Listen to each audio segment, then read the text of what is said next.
बताओ क्या है टॉपिक। इनिशियल पब्लिक ऑफर कौन लेके आ रहा है? इंडियन डिपॉजिट रिसिप्ट मतलब कौन लेके आ रहा है? इंडियन कंपनी की फॉरेन कंपनी है? याद रखना फॉरेन कंपनी है। इंडिया की कंपनी एडीआर इशू करती है अमेरिका के लिए। इंडिया की कंपनी अमेरिका को छोड़कर बाकी सारी कंट्रीज के लिए जीडीआर इशू करती है। तो ADR GDR Indian company issue करती है। और अगर लिखा है इंडियन डिपॉजिट रिसिप्ट तो उल्टा याद रखना। फॉरेन की कंपनी इंडिया के मार्केट में आई है और इंडियन डिपॉजिट रिसिप्ट इशू कर रही है। बात समझ में आई? पक्का? चलो, तो ये कौन सी कंपनी ने इशू किया है? फॉरेन कंपनी ने। क्या इशू किया है? Indian deposit receipt. ठीक है, फॉरेन कंपनी फर्स्ट टाइम यहां से फंड रेज करिए तो आईपीओ बोलूंगी। चलिए आज स्टार्ट करेंगे।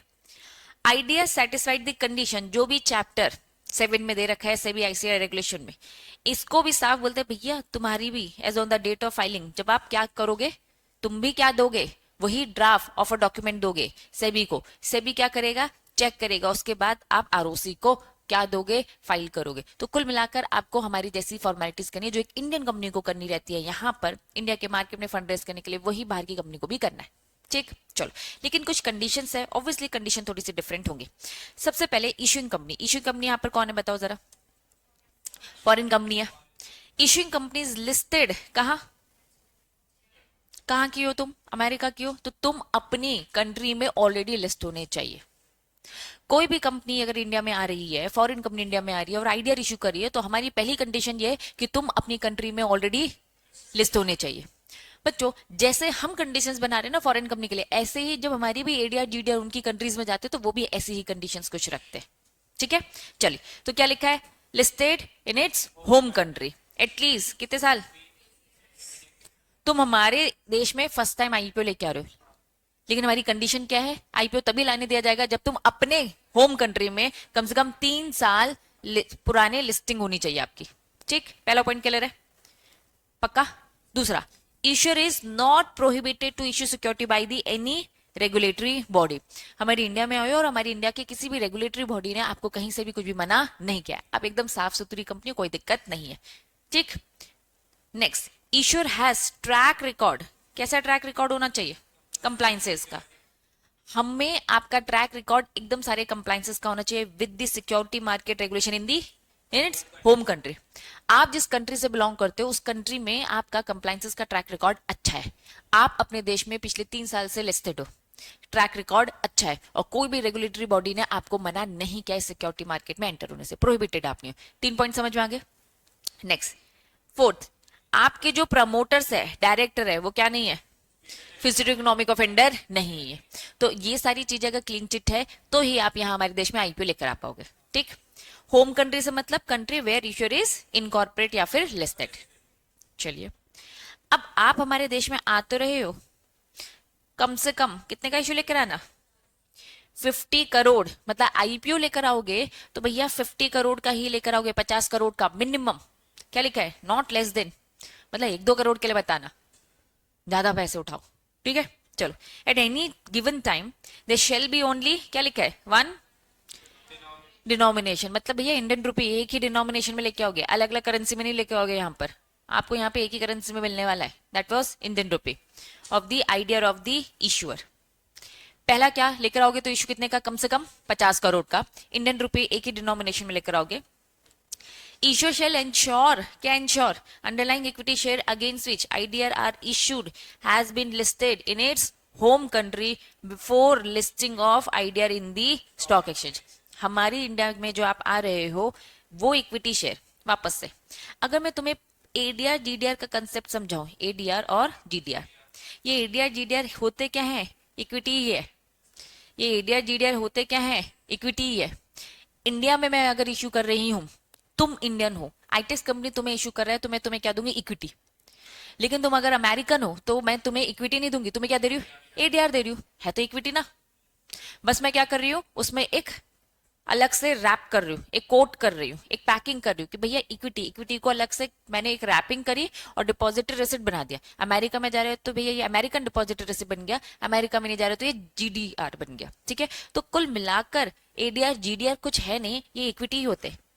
सेम जो बाहर की कंपनी इंडिया में लेकर आ रही है आईडीआर, वो भी क्या है, इक्विटी है, अपने देश में इक्विटी है, यहां पे आके वो आईडीआर बन जा रहे। तो ये क्या बोल रहा है पॉइंट, आ जाओ, ईश्योर इंश्योर करेगा, ईश्योर क्या करेगा, इंश्योर, वो अंडरलाइंग इक्विटी शेयर जो एडीआर के अंदर की जो है, सॉरी आईडीआर, आईडीआर के अंदर क्या है, इक्विटी, बाहर से हमने एक पैकिंग चढ़ा दी ना, कोट कर दिया, इस कोट को मैंने क्या बोल दिया, तुम आईडीआर हो, लेकिन अंदर से क्या है, ये इक्विटी है। तो जो भी अंडरलाइंग इक्विटी शेयर्स है अगेंस्ट विच जिसके लिए आपने आईडीआर इश्यू किया है, हैव बीन, क्या होना चाहिए वहां, वो इक्विटी शेयर वहां लिस्ट होने चाहिए, और विल बी लिस्टेड, या तो अभी लिस्ट हो या फिर लिस्ट हो जाएंगे in its home country before listing of the IDR, यहां लिस्ट होने से पहले वो सेम इक्विटी शेयर वहां भी ऑलरेडी लिस्ट होने चाहिए। समझ में आया क्या? नेक्स्ट, ईश्वर इंश्योर करेगा वो जो अंडरलाइंग शेयर्स है आईडीआर शेल रैंक, क्या लिखा है, परिभाषा का मतलब बताओ, बराबर, सेम।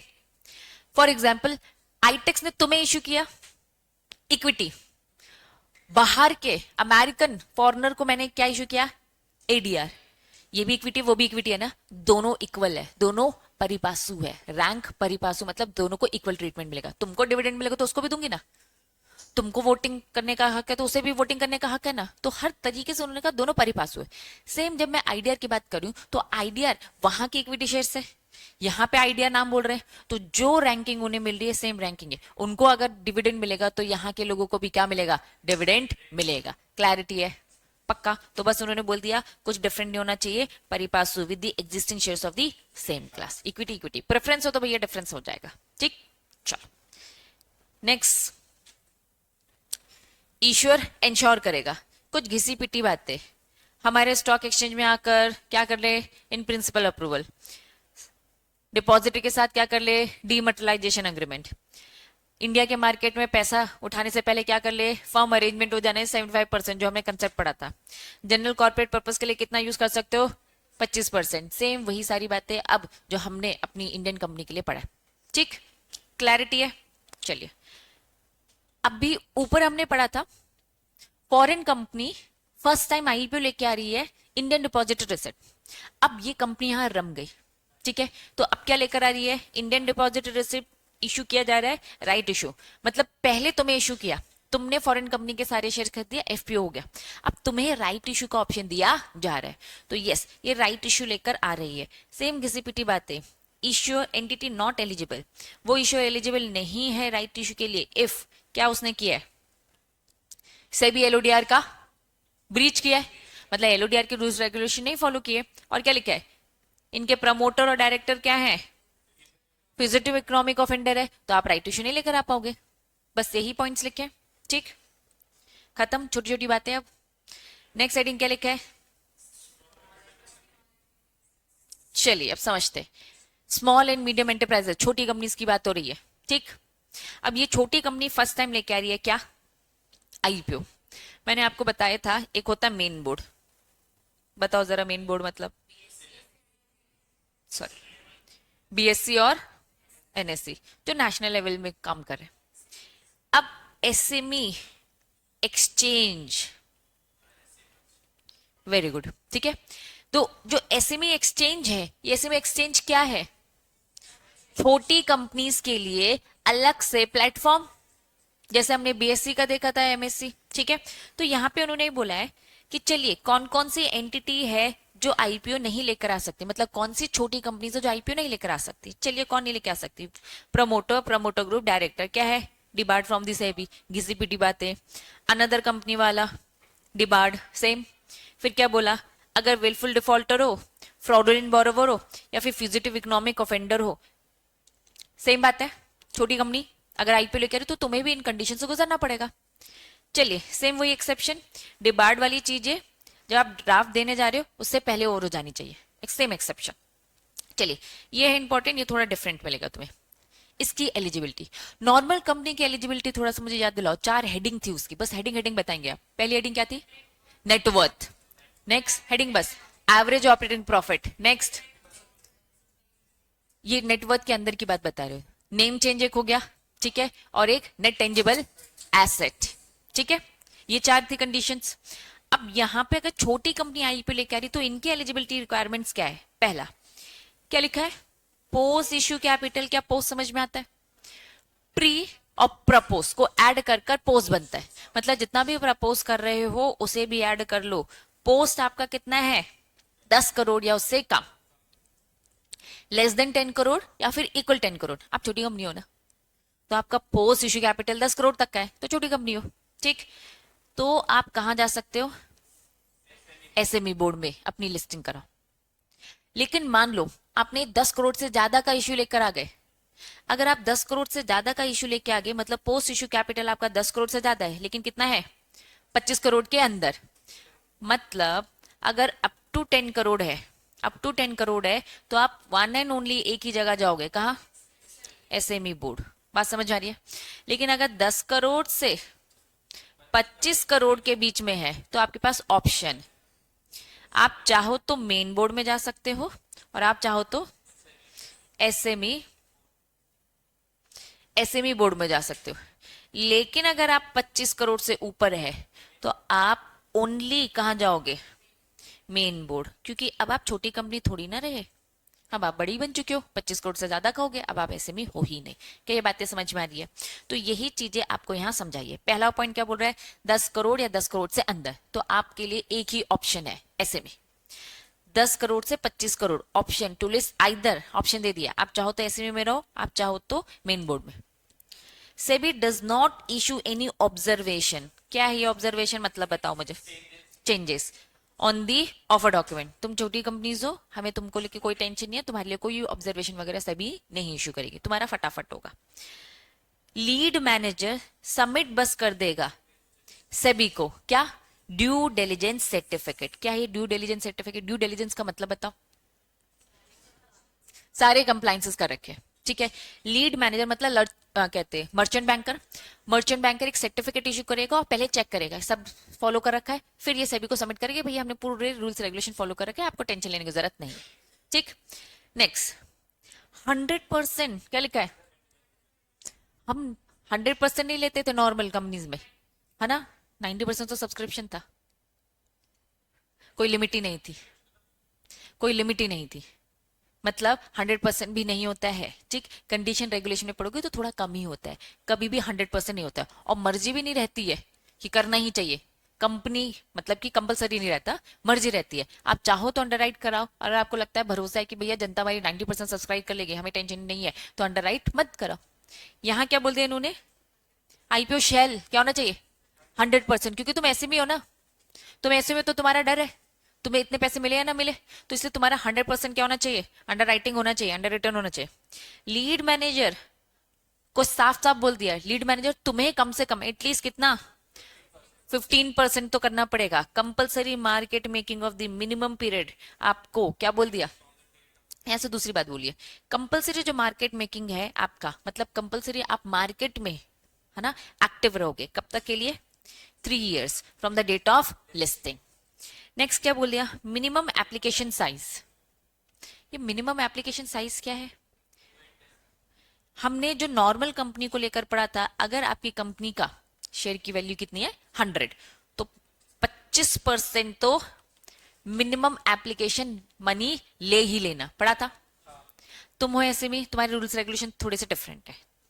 तुम्हारा अगर 100 रुपए का अगर एक शेयर की वैल्यू है, तो 100 रुपए की सबसे पहले उन्होंने कहा हम वैल्यू से नहीं बोल रहे, हम क्या बोल रहे हैं? सीधी सी बात, minimum application size in the IPO, और क्या लिखा है? Trading lot. दो बातें बोलिए, आईपीओ ट्रेडिंग लॉट कम से कम क्या होना चाहिए? तुम छोटी कंपनीज हो, तुम चिल्लर में पैसा मत बटोरो भाई, तुम्हारा कम से कम 1 लाख तक का पैसा आ जाना चाहिए। ट्रेडिंग लॉट, अगर आप ट्रेडिंग करोगे तो ट्रेडिंग भी कम से कम कितने का करोगे? 1 लाख तक का। मतलब मैं आईपीओ में सबसे पहले अगर एसएमई कंपनी में अगर इन्वेस्ट करती हूँ, तो कम से कम मुझे कितना इन्वेस्ट करना है? 1 लाख तो मुझे एप्लीकेशन साइज तो देनी पड़ेगी, मतलब 1 लाख का तो मुझे लेना पड़ेगा। चलो मैंने 1 लाख के शेयर्स तो ले लिए, अब 1 लाख के शेयर्स में क्या मैं इसे आधे आधे करके बेच दूं? नहीं, ट्रेड ट्रेड करना मतलब अब आप इसकी ट्रेडिंग जब करोगे तो ट्रेड भी कितने का करोगा? 1 लाख का। मतलब आपका जो लॉट होगा वो कम से कम 1 लाख का ही होगा। मतलब छोटी कंपनीज के लिए अमाउंट बड़ा और बड़ी कंपनी के लिए छोटा अमाउंट। बात समझ में आ रही है? नेक्स्ट, में क्या लिखा है? माइग्रेट मतलब ट्रांसफर हो रहे हो, शिफ्ट हो रहे हो टू द मेन बोर्ड। आप चाहो तो क्या कर सकते हो, कब, जब आपके पास ऑप्शन था, आप एसएमई में थे, आपको मन भर चुका है एसएमई बोर्ड में, तो छोटे बोर्ड से अब आप कहां जा रहे हो, बड़े बोर्ड के पास जा रहे हो। लेकिन प्लीज एक बार क्या कर लो, अपने सारे कंपनी के शोल्डर से पूछ लो, एसआर पास करा लो पोस्टल बैलेट के थ्रू। पोस्टल बैलेट मतलब क्या, पोस्ट घर पर भेज देने का। मतलब मीटिंग में एसआर पास नहीं हो रहा है, मैंने मीटिंग बुलाई, मैंने कहा चलो हैंड रेस करो, कितने लोग हाँ बोले कितने लोग ना बोल रहे, तो ये मीटिंग में नहीं हो रहा है। अगर लिखा है एसआर पास हुआ थ्रू पोस्टल बैलेट, मतलब आपके घर पर पोस्ट किया है, आपने अपने घर से रिप्लाई किया कि भैया हमारा फेवर है, हमारा अगेंस्ट है, सबको इकट्ठा किया, फिर हम देखेंगे कि एसआर पास हुआ है कि नहीं। एसआर मतलब हमें 75% लोगों की कंसर्न चाहिए, लेकिन हम पोस्टल बैलेट के थ्रू आपके घर पर भेजेंगे, ना कि मीटिंग में आकर आप करोगे। पोस्टल बैलेट में हमारा पार्टिसिपेशन ज्यादा बढ़ जाता है, हर किसी के पास समय नहीं है मीटिंग में आने का। ठीक, चलो, with in the majority of the minority. ठीक है, साफ क्या बोला भैया, हमें क्या चाहिए, मेजोरिटी चाहिए। ठीक है, with the majority of the minority. कुल मिलाकर हम बस चाहते हैं कि एसआर पास होना चाहिए, लेकिन कब, जब आप माइग्रेट करो, छोटे बोर्ड से बड़े बोर्ड की तरफ जा रहे हो। ये क्या लिखा है, कुछ सुना सुना है, गुड। डिमर्ज होना, मर्जर हो रहा है या फिर डिवीजन होना है। मर्ज मतलब दो कंपनी आपस में मिल रही है या फिर दो कंपनी अलग हो रही है। अब इन्होंने कहा भैया ट्रैक रिकॉर्ड देखेंगे तो कंसीडर कर लेंगे। क्या बात हो रही है यहाँ पर, इन्होंने कहा कि भाई हो सकता है कि तुम डिमर्ज होकर आए हो, तो जब हम तुम्हारा ट्रैक रिकॉर्ड ये सब देखेंगे, जो हमने इधर ऊपर इतनी सारी बातें करी कि भैया सब अच्छा होना चाहिए, तो हम जो कुछ भी देखेंगे उसमें आपको कंसीडर कर लेंगे। कुछ पार्टनरशिप फर्म एलएलपी भी हमने ऊपर कहीं कंसेप्ट पढ़ा था कि पहले आप कंपनी नहीं थे, आप पहले पार्टनरशिप फर्म थे, बाद में चलकर आप क्या बन जाते हो, कंपनी। तो हम पार्टनरशिप फर्म का ट्रैक रिकॉर्ड देख लेंगे, बस हमारी कंडीशन थी, कंडीशन क्या थी, कन्वर्ट कर लेना कंपनीज की अकाउंटिंग की अकॉर्डिंग। ठीक है, हमने ये तीन बातें याद थे, फाइनेंशियल स्टेटमेंट शेड्यूल 3 की तरह होना चाहिए, सीए जो इंस्टीट्यूट है उनकी गाइडलाइंस के अकॉर्डिंग होना चाहिए, याद आया। जनरल कंडीशन रिपीटेटिव बातें, हम ऐसे में पढ़ रहे हैं, एक छोटी कंपनी का लिस्ट पढ़ रहे हैं, तो यहाँ पर वही रिपीटेशन बातें लिखी हैं। ठीक है, रिपीटेशन में क्या लिखा है, इश्योर आईपीओ लेके आ रहा है, इंश्योर कर ले क्या, एप्लीकेशन एक या एक से ज्यादा एसएमई के पास दे दे इन प्रिंसिपल अप्रूवल। बस वहां पे हम वन और मोर इन प्रिंसिपल अप्रूवल पढ़ते थे, यहाँ पे उन्होंने क्या बोल दिया, एक या एक से ज्यादा एसएमई एक्सचेंज। ठीक है, एंटर इनटू अग्रीमेंट, डीमटेरियलाइजेशन याद आ रहा है, डिपॉजिटरी वाला, पार्टली पेड अप को या तो फुल्ली कर दो या फिर फोरफेड। प्रमोटर का सारा डीमैट फॉर्म 75% बंदोबस्त हो जाना चाहिए, याद आ रहा है। फिर 25% जनरल और अदर दोनों मिलाकर 35। ठीक है, दिख रहा है यहाँ पर 35, नॉट एक्सीडिंग 35। फिर सिंगल नॉट एक्सीडिंग 25 अगर बस अदर वाला है जो डिटरमाइन नहीं है, याद आ रहा है, घिसी पिटी बात है। चलिए यहां जाओ, रिपीट है वो सब, रिपीट है ना, पक्का। हेडिंग पढ़ो, टू एसएमई मतलब क्या कर रहे हो, मेन बोर्ड से बड़े से छोटा। नीचे पढ़ो क्या लिखा है, ऑप्शन है ना, मर्जी है, फुदकते रहो, कभी यहां से उधर जाओ, उधर से इधर जाओ, यही हो रहा है इन लोग का। चलो लेकिन कंसेप्ट समझो, लिस्टेड इश्यूअर, लिस्टेड इश्यूअर क्या कर रहा है भाई, लेस देन। ऑप्शन आपके पास तभी है जब आप कहां जा रहे हो, 25 करोड़ के अंदर, पढ़ा था ना, 10 करोड़ से 25 करोड़ के बीच में। मतलब ऑप्शन याद रखना कि 10 करोड़ से 25 करोड़ के मिड में हो तो ही ऑप्शन है, अगर 10 करोड़ से कम है कोई ऑप्शन नहीं है, कहां रहोगे, एसएमई। ठीक है, 25 करोड़ से ऊपर है तो मेन बोर्ड में, अगर 10 से 25 के बीच में हो तो ऑप्शन है, ये दोनों ऑप्शन को यूज कर सकते हो। ठीक है, चलो 25 करोड़ के अंदर हो, हम ये मान के चलो, तो may migrate specify security to SME, जाओ एसएमई, कोई दिक्कत नहीं है। लेकिन आपको क्या करना है, शोल्डर से पूछना है, शोल्डर स्पेशल रेजोल्यूशन पास करेगा through postal ballot to this effect. यहां तक चीज समझ में आ गई। Issuer fulfil the eligibility criteria, जो भी एसएमई एक्सचेंज ने बता के रखा है। यहां तक ये 3 लाइन समझ में आ गई, पहले बताओ। अगर ये 3 लाइन समझ में आ गई तो फिर बाकी की 3 लाइन समझाओ। स्टार्टिंग की 3 लाइन सिंपल है, 10 से 25 करोड़ के बीच में हो तो आपके पास ऑलवेज ऑप्शन एसएमई से मेन बोर्ड, मेन बोर्ड से एसएमई, एक समझ ले दूसरा अपने आप समझ में आ जाएगा। हाउएवर नीचे की लाइन एक बार खुद से रीड करो और मुझे बताओ क्या समझ में आ रहा है, फिर मैं समझाऊंगी। हावेवर के बाद से रीड करो।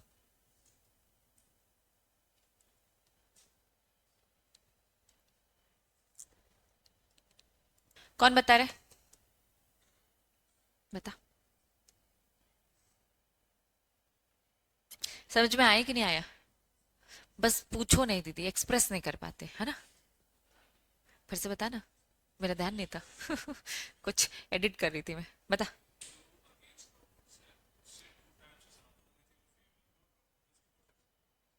ठीक है, वेरी गुड। थोड़े से एग्जाम्पल को देखो। टोटल जो वोट है कितने हैं? 1 लाख। ठीक है, अब टोटल वोट में से प्रमोटर की शेयर होल्डिंग कितनी है? 60,000। नॉन प्रमोटर बचे कितने? तो टोटल 1 लाख में से 60 प्रमोटर है और 40 नॉन प्रमोटर। सबसे पहले तो एसआर पास होना चाहिए। एसआर पास होना चाहिए मतलब क्या? 75% की अप्रूवल। चलिए, तो हमने ये देखा कि फेवर में वोट कितने लोगों ने दिया? 55, जो प्रमोटर ग्रुप से बिलोंग करते। जो नॉन प्रमोटर से बिलोंग करते वो 30। दोनों मिलाकर कितने होते? 85। हमें चाहिए कितने थे? 75। तो 1 लाख में से 85 लोगों ने हाँ बोला और बाकी रिमेनिंग 15 लोगों ने ना बोला। इन्होंने हाँ बोला और उन्होंने ना बोला, तो पहली कंडीशन सेटिस्फाइड, 75% अचीव, डन। इन्होंने कहा दो कंडीशन सेटिस्फाइड होनी चाहिए। दूसरी कंडीशन, हाउएवर के बाद क्या है दूसरी कंडीशन? अब समझो ये, इन्होंने कहा कि भैया हम नॉन प्रमोटर की बात कर रहे हैं, हम प्रमोटर ग्रुप की बात नहीं करें। प्रमोटर का कितना है फेवर में? प्रमोटर का फेवर कितना है? 30। Non promoter, sorry, non promoter का कितना है? 30 फेवर में, और अगेंस्ट में कितना है? साफ इन्होंने बोला फेवर क्या होना चाहिए? 2 टाइम्स होना चाहिए, जस्ट डबल होना चाहिए अगेंस्ट के। मतलब अगर अगेंस्ट 10 है तो फेवर में 10 का डबल 20 होता है, 20 या 20 से ज्यादा होना चाहिए। क्या ये बात समझ में आई? ये दोनों कंडीशन अगर फुलफिल होती है तो ही आप माइग्रेट करेंगे, अदरवाइज नहीं। कंडीशन थोड़ी सी चेंज। चलो, मान लेते हैं ये 10,000 लोगों ने हाँ बोला और ये भी क्या है 10,000। ठीक है, यहां पे हमने कितना कम कर दिया? 20 कम कर दिया, तो इसे हम क्या कर देते? 7 कर देते। अब ये 75 लोगों ने हाँ बोला और ये 10 लोगों ने हाँ बोला, तो ये 85 सही है। ठीक, क्या एसआर पास हो गया है? एसआर तो पास हो गया है, लेकिन एसआर पास होने की कंडीशन तो फुलफिल हुई, दूसरी कंडीशन फुलफिल हुई क्या? दूसरी कंडीशन फुलफिल नहीं हुई। प्रमोटर तो हमेशा अपनी डिसीजंस को लेके हाँ ही बोलेगा। जब प्रमोटर ने ही ये प्रपोजल रखा है तो वो तो फेवर ही करेगा। तुम खुद सोचो। हाँ, बस मैक्सिमम 75 हो सकता है, उससे ज्यादा नहीं हो सकता। ठीक है, अब इन्होंने कहा कि भाई हम ये देखेंगे नॉन प्रमोटर का कितना इंटरेस्ट है।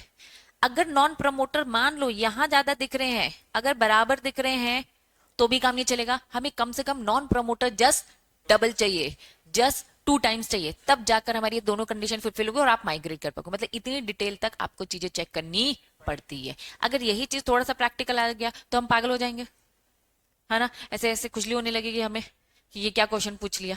ठीक, जबकि लिखा थ्योरी है, इसी थ्योरी को ये लोग थोड़ा सा बस क्या दे देंगे, एक टेबल फॉर्म में दे देंगे। ठीक, बस यही हमें थोड़ा सा अंडरस्टैंडिंग रखनी पड़ती है। सिक्योरिटी लॉ जो आपका जो सब्जेक्ट आप पढ़ रहे हो, इस सब्जेक्ट में बस मिथ क्या है इसी चीज का, कि दीदी आउट ऑफ सिलेबस चीजें लग रही है, दीदी प्रैक्टिकल चीजें। कुछ आउट ऑफ कुछ प्रैक्टिकल नहीं होता है, बस चीजों को हमने उतनी थोड़ा सा डिटेल, है ना, थोड़ा सा सीरियस लेके नहीं पढ़ा होता है, बस थ्योरी की तरह याद कर लिया है, ये नहीं करना है। ठीक, चलो, क्या ये सेकेंड पैराग्राफ अब समझ में आ गया? सेम चीज है। माइग्रेशन अब कहाँ कर रहे हो तुम? मेन बोर्ड, मतलब छोटे से बड़े में जा रहे हो। सेम इन्होंने ये बोला कि भाई तभी जा पाओगे जब 10 करोड़ से 25 करोड़ के मिड में हो, तो ही माइग्रेट कर पाओगे मेन बोर्ड में। सेम, सबसे पहले आप क्या पास कराओ? एसआर पास कराओ। सेम यहां से हावेवर से सेम वही बात है कि भैया 2 टाइम्स कम से कम आपका होना चाहिए। क्लियर है बच्चों? दोनों बातें याद रखेंगे तो प्लीज ये पूरा प्रोविजन लिखोगे। ठीक, पॉइंट वाइज थोड़ा सा ट्राई करेंगे। अगर तुम्हें पॉइंट वाइज लिखना है तो मुझे बताओ कितनी बातें, एक बार देखो, टाइम लो और कितने पॉइंट्स बनेंगे मुझे बताओ।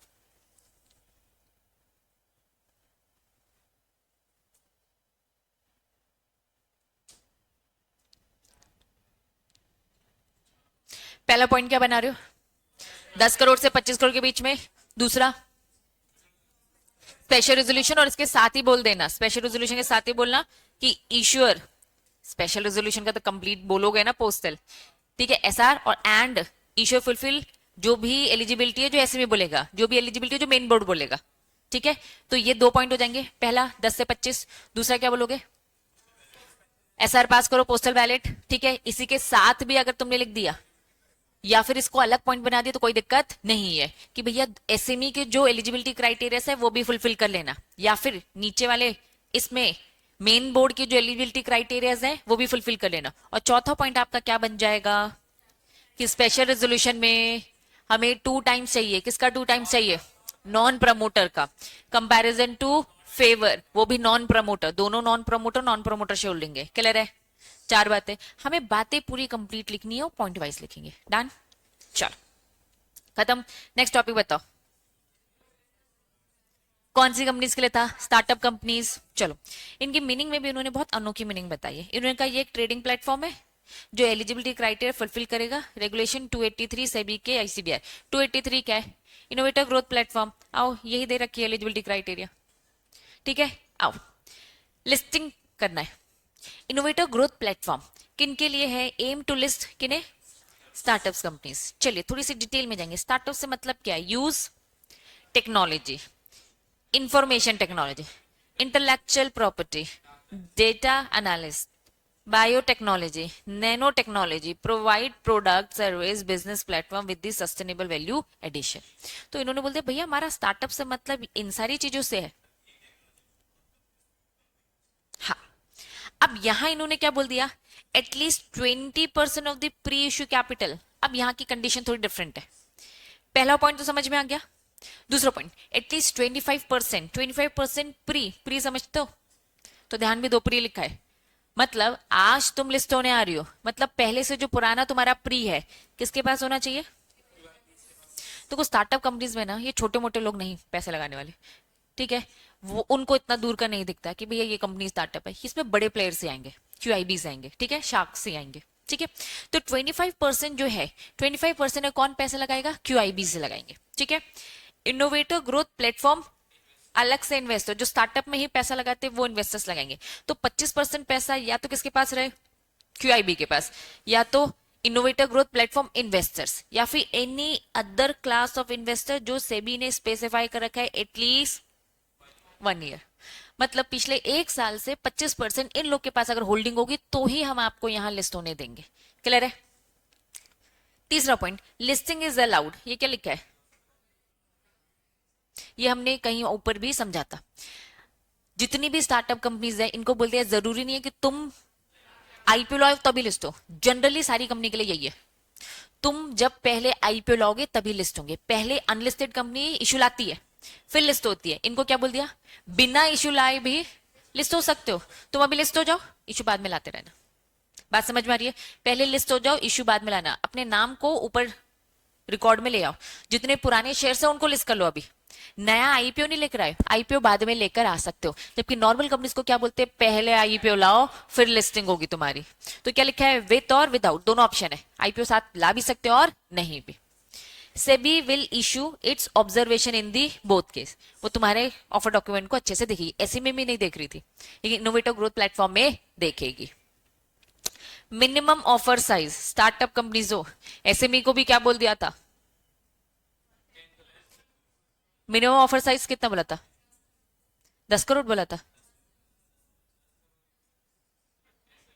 जरा देख लू मैं, मिनिमम ऑफर साइज बोला है इन्होंने? यहाँ पर बोला ही नहीं है इन्होंने तो। एप्लीकेशन साइज अलग है ना। एप्लीकेशन क्या? तुम जब पैसा, एप्लीकेशन मतलब तुम पैसा दोगे।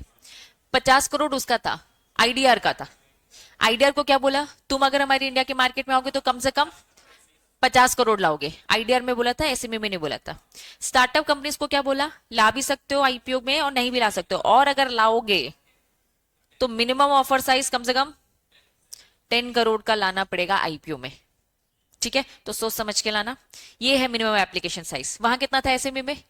1 लाख। यहां क्या बोल दिया? स्टार्टअप कंपनीज हो, चिल्लर में मत खेलो भाई, 2-2 लाख कम से कम। और इसका initial number of the allottees देखो, रुको ये एक बार देखो। मिनिमम एप्लीकेशन साइज कितना? 2 लाख। नीचे आ जाओ, ट्रेडिंग लॉट कितना? 2 लाख। जो उन्होंने वहां पे क्या बोल दिया था? एसएमई में 1-1 लाख। ठीक है, एक साथ बस बोल दिया था। ये वाला पॉइंट है। क्या लिखा? Number of allottees. Who is allottees? जिनको शेयर्स अलॉट कर रहे हैं कम से कम कितने होने चाहिए? 50 लोग होने चाहिए। ठीक, तो मेन बोर्ड में कितने होते हैं? अभी आपके इसमें नहीं दे रखा सिलेबस में, क्योंकि आपको ओवरव्यू समझाया जा रहा है। प्रोफेशनल में जाएंगे तो बता के रखा भैया 1000 होने चाहिए। मेन बोर्ड हो, कंपनी बड़ी है, कम से कम आपके कितने होने चाहिए? 1000 लोग तो आए एप्लीकेशन के लिए, अप्लाई तो करें। इन्होंने क्या बोल दिया, तुम स्टार्टअप करनी है, तुम्हें बस 50 लोगों से भी काम चल जाएगा। 50 लोग मोटा पैसा ला रहे ना, वहां तो भाई कितने कितने ला रहे, 10-10 5-5 हजार के भी शेयर्स हम खरीद रहे। 10,000 तक के तो मिनिमम शेयर्स खरीदने पड़े, 10 से 15,000 तक के। ठीक है, मतलब छोटा अमाउंट लेके आ रहे, लेकिन लोग ज्यादा होने चाहिए। यहाँ लोग कम है तो पर पर्सन अमाउंट तो कम से कम 2 लाख का लेकर आएगा। ठीक, चलो। Issuer eligible for listing innovator growth platform if none of the promoter director, क्या लिखा है? फिजिटिव इकोनॉमिक ऑफेंडर नहीं होने चाहिए। फिजिटिव इकोनॉमिक ऑफेंडर तो हर जगह कॉमन है। ठीक, एडिशनल कंडीशन, क्या लिखा है? एडिशनल कंडीशन, एनी अनसब्सक्रिप्शन इन दी, क्या लिखा है? Non institutional investor category shall be available for the, क्या बोल रहा है ये बताओ? Very good. इन्होंने बोल दिया नॉन इंस्टीट्यूशनल इन्वेस्टर की कैटेगरी अगर पूरी तरीके से सब्सक्राइब नहीं हो पाई, सबने नहीं खरीदी, तो प्लीज इंस्टीट्यूशनल इन्वेस्टर को दे दो। मतलब नॉर्मल इंसान अगर नहीं ले रहा है तो इंस्टीट्यूशन को दे सकते हो, वो तो तैयारी है कि भैया हम तो पैसे लगाएंगे। Next, issuer may allocate up to कितना? 60% of the issue size on the discretionary, मतलब मर्जी। ठीक है, prior to the issue of the opening is eligible investor as identified under subsection 1283 का in accordance with the requirement in respect of the, कुछ सुना सुना लग रहा है मुझे, तुम्हें लग रहा है? कौन होता है एंकर इन्वेस्टर, बताओ जरा। वेरी गुड, कुछ याद आ रहा है? सेम वही लिखा है, 60% ऑफ इश्यू साइज का डिस्क्रिशनरी बेसिस में इश्यू से पहले आइडेंटिफाई कर लेना। इन्होंने क्या बोल दिया? In respect to anchor investor for the public issue on the SME, याद आ रहा है? बस ये छोटी सी बात लिख के छोड़ दिया, 60% इनके लिए भी बचा के रखने का। ठीक, कितने का? अगर 25% क्यूआईबी को दे रखा है तो क्यूआईबी के लिए जितना कुछ भी होता है उसमें 60% कौन लेगा? एंकर्स। ठीक, बोनस इशू मीनिंग बताओ।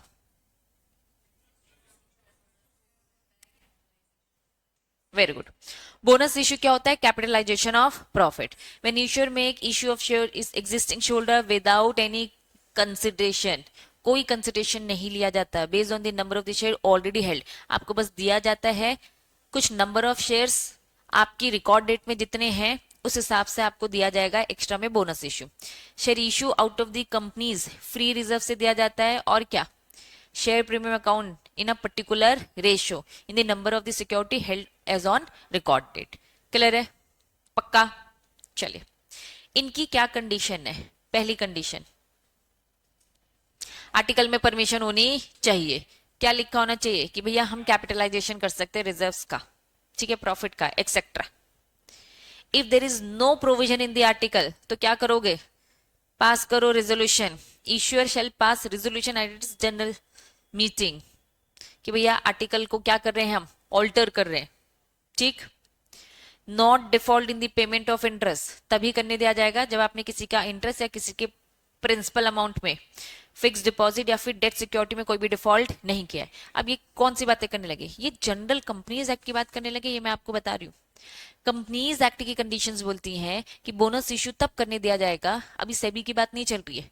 कंपनीज एक्ट बोलता है आर्टिकल में परमिशन होनी चाहिए, नहीं होगी तो रेजोल्यूशन पास करो, और अगर आप आईटेक्स कंपनी तब इश्यू कर पाएगा जब मेरे आर्टिकल में लिखा हो हमने किसी भी डिपॉजिट या कोई भी डिबेंचर्स का इंटरेस्ट और प्रिंसिपल में डिफॉल्ट नहीं किया है तो मैं बोनस इश्यू करूंगी।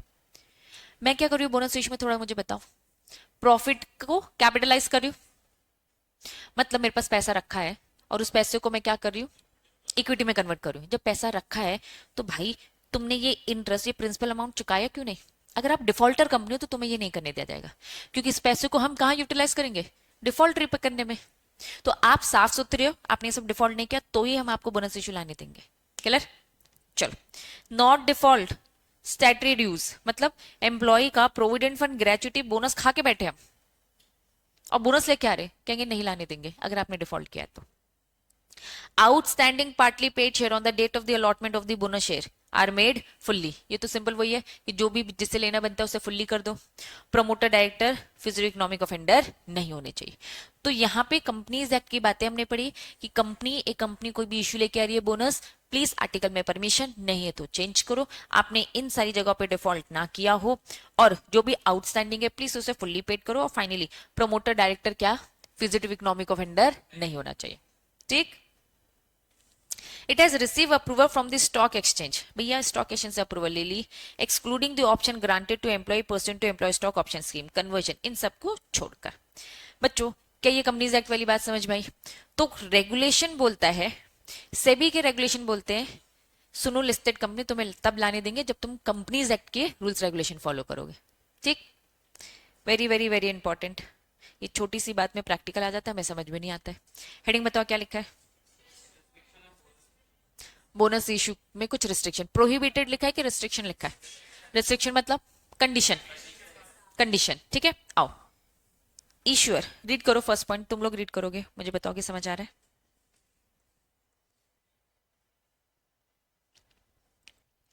नहीं समझो, कोई समझा रहा है?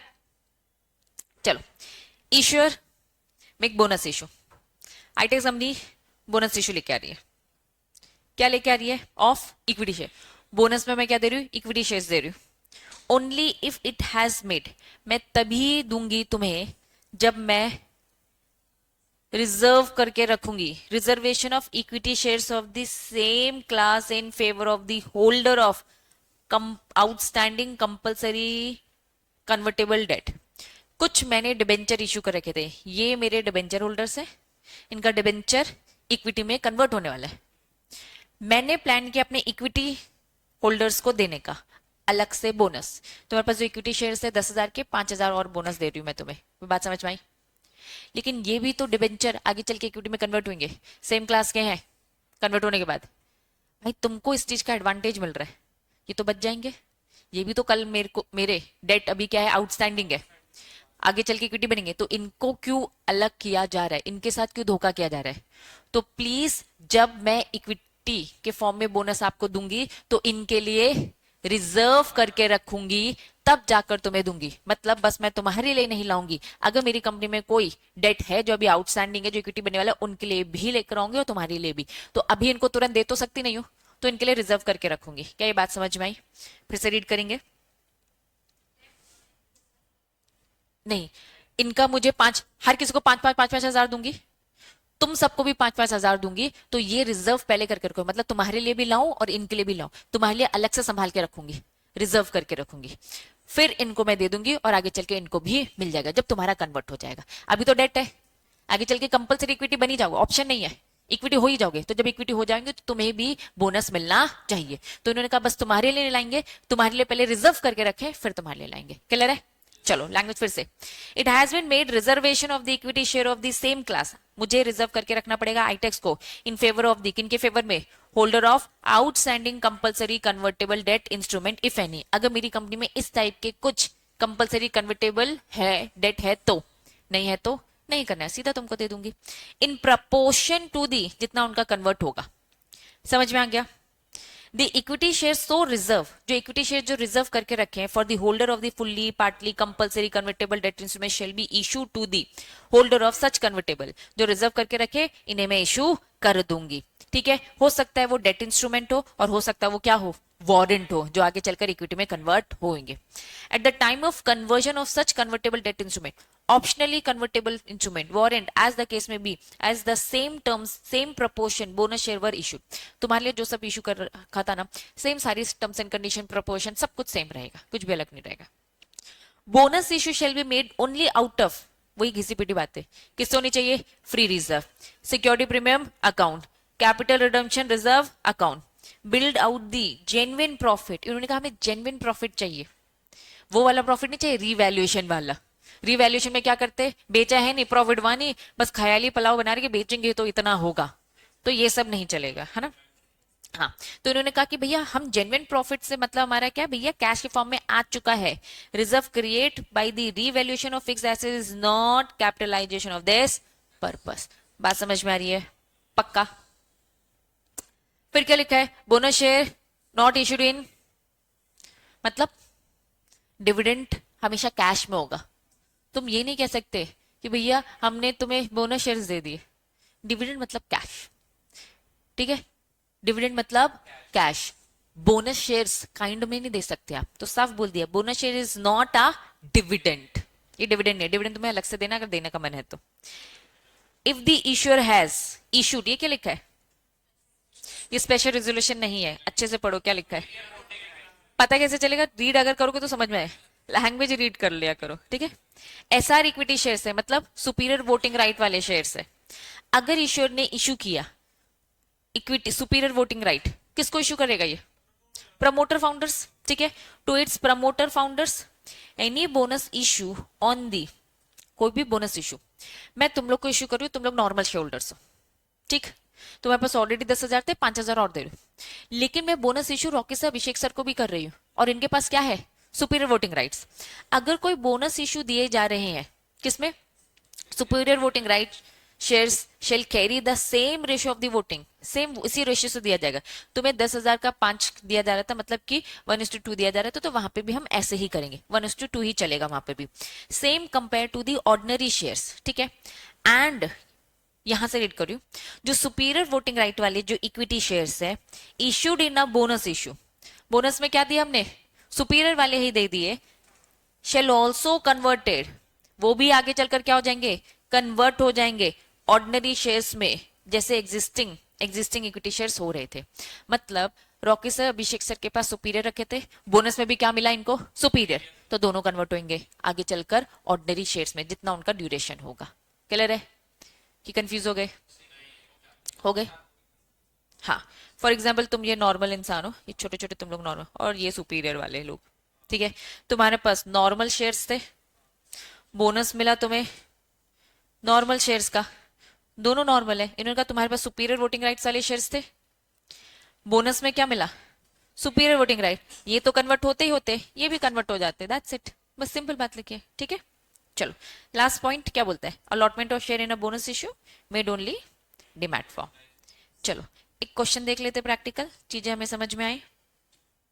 चलो, financial data of the national energy limited on the 31 March 2018 are as under. Authorise share capital कितना है? 700। पेड अप कैपिटल कितना है? 300। फ्री रिजर्व कितना है? चलो पेड अप कैपिटल अच्छे से देख लिया, 300। कंपनी हैज पेंडिंग क्या? अगर कंपनी के पास कुछ भी पेंडिंग कन्वर्टेबल डिबेंचर है और वो बोनस लेकर आने का सोच रही है, तो बस इनके लिए नहीं लेकर आएगी, इनके लिए भी लेकर आएगी, दोनों के लिए लेकर आएगी। यही तो समझाया अभी। ये लोग तो मेरे वो डिबेंचर्स। डन। चलो कितने हैं? 150। मतलब पेड अप कितने हैं? तुम लोग मेरे 300 पेड अप हो, और ये मेरे कितने? 150 करोड़। कौन से? डेट। यहां तक चीजें क्लियर है? पक्का? बढ़ू आगे। ड्यू है अभी for the conversion in the financial year 18-19। Company ने प्रपोज किया इशू बोनस शेयर, रेशियो कितना? 1:1। मतलब एक शेयर के बदले में एक शेयर मिलेगा।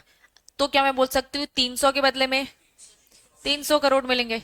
तुम सबका मिला के 300 होता है, तो और मुझे जो देना है वो जस्ट डबल दूंगी, 300 दूंगी, 1:1। ये समझ में आ गया? लेकिन क्या मुझे 300 करोड़ का ही इशू लेके आना है? बोनस कितना लेके आना है? कितने का लाना है?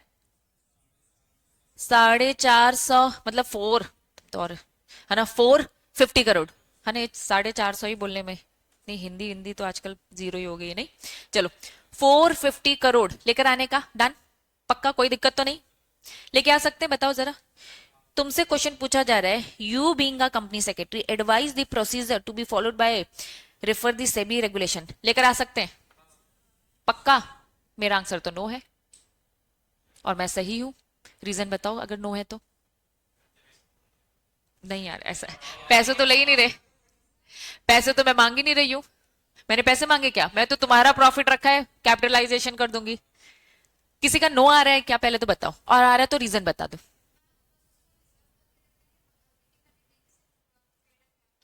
चलो एक काम करते, 300 ऑलरेडी था, पक्का? 300 ऑलरेडी है, 300 और बोनस लेकर आएंगे। यहां कर लेते, 300 और बोनस लेकर आएंगे। हाँ वेरी गुड, इसने वो बात पकड़ी। क्या ये बात समझ में आ रही है? अब मैं समझा रही हूँ, जो उसको समझ में आ गया है समझो। 300 रुपए ऑलरेडी है, यस और नो? 300 और बोनस दूंगी, लेकिन 300 नहीं दे सकती ना। डेट कितना है? 150, ये भी तो चल के होगा, तो ये कितना हो गया? 450। 450 है। ऑथराइज कैपिटल हमारा कितना है? मैक्सिमम लिमिट हमारी 700 है। हमने क्या बोला? 450 और लेकर आएंगे, तो कितना हो गया ये? क्या ये बात समझ में आ रही है? वापस वापस वापस, क्वेश्चन में साफ साफ बोल रखा है पेड अप कैपिटल 300 है, एडिशनल जो डिबेंचर कन्वर्ट होंगे वो 150 है। अब ये 450 होता है, तो तुम सबका मिलाकर मुझे बोनस अगर 1:1 करना है तो मुझे और कितना देना है? 450। तो 450 इस 450 इस कितना होता है? 900। भैया तुम्हारा ऑथराइज कितना है? तुम तो क्रॉस कर रहे हो ना, तो बीइंग सीएस तुम्हें सब चीज देखनी है। उन्होंने इसीलिए जानबूझ के तुम्हें दे रखा था कि भाई तुम तो कर ही नहीं सकते हो, कैसे कर पाओगे, मुश्किल है। तो बीइंग सीएस बोलोगे ना डायरेक्टर को, कि बोलोगे नहीं नहीं बराबर तो दे देना, हो गया कर दो, गलत नहीं हो जाओगे। ऑथराइज कैपिटल 700 है, कहां एक्सीड कर रहे हो, तो तुम अब क्या करोगे?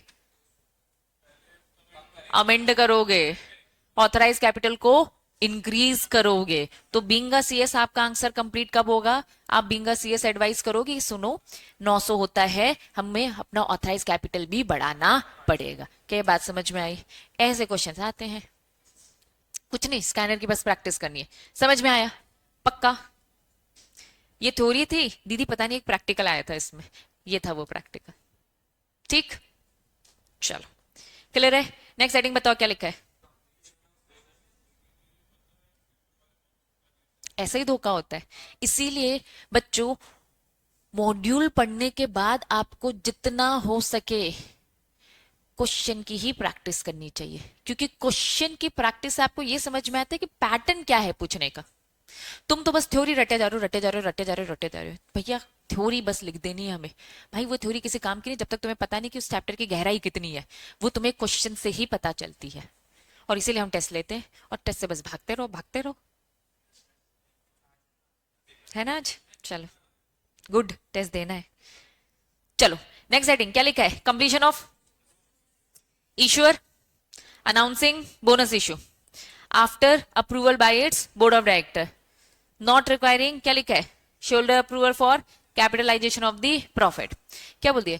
ईश्वर ने अगर अनाउंस कर दिया बोनस इशू, तो उन्होंने बोल दिया आफ्टर अप्रूवल, एक बार बोर्ड ऑफ डायरेक्टर ने अप्रूवल दे दी तो आपको क्या करना है? शोल्डर की अप्रूवल लेने की जरूरत नहीं है। शोल्डर की जरूरत नहीं, क्योंकि तुम्हारे प्रॉफिट को हम कैपिटलाइज कर रहे हैं, ठीक है? प्रॉफिट को या रिजर्व को जो भी कर रहे शेल इंप्लीमेंट बस बोनस इशू विद इन कितने दिन के अंदर? 15 days from the date of approval of, जब बोर्ड ऑफ डायरेक्टर ने बोला 15 दिन के अंदर काम चालू कर दो। Where issuer required, where issuer is required to seek shareholder approval for the capitalization reserve making bonus issue। Actual में बच्चों लिमिट होती है, अगर उस लिमिट को क्रॉस कर रहे हो, लिमिट अगर क्रॉस करोगे तो शेयर होल्डर की अप्रूवल लगेगी, लिमिट क्रॉस नहीं करोगे तो शेयर होल्डर की अप्रूवल नहीं लगेगी। तो पहली वाली सिचुएशन में बोला कि शेयर होल्डर की अप्रूवल नहीं लग रही, दूसरी वाले में बोला कि लगेगी। तो bonus issue implement within 2 months from the date of the meeting of the board of director wherein decision of announce bonus issue has been taken subject to share holder approval. नीचे explanation बोल रखा है, bonus issue consider implemented. Implemented मतलब क्या है? जिस दिन हम क्या करेंगे? Date of the commencement of trading, जिस दिन से ट्रेडिंग चालू हो जाएगी वो हमारा इंप्लीमेंट है, ठीक है? Bonus issue once announce withdraw नहीं करोगे, करेंगे तो क्या? हमने पनिशमेंट्स भी पढ़ी है, कोई भी लॉ प्रोविजन लिखा है अगर वो फॉलो नहीं करते तो कुछ नहीं, पनिशमेंट्स है। Can bonus issue withdraw? नहीं। समझ में आया? चैप्टर खत्म, लेकिन हाँ इंपॉर्टेंट भी है, ठीक है?